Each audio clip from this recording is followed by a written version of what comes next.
श्रीगोंदा तालुक्यातील दानेवाडी येथील माऊली गव्हाणे याचा 12 मार्चला निर्घुण खून झाल्याची घटना घडली होती।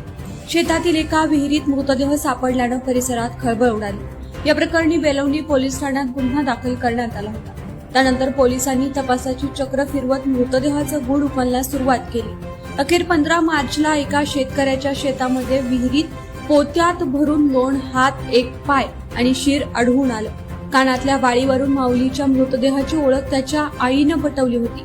मात्र हा खून कोणी केला, कशासाठी केला हे मात्र अस्पष्टच होतं। त्यानंतर पोलिसांनी तपास करत 6 दिवसानंतर आरोपीला जेरबंद केलं। सागर गव्हाणे असं आरोपीचं नाव आहे। मात्र आरोपीनं माऊली गव्हाणेची निर्घुण हत्या ही समलैंगिक संबंध माहीत असल्याने केल्याचा संशय पोलिसांना आहे।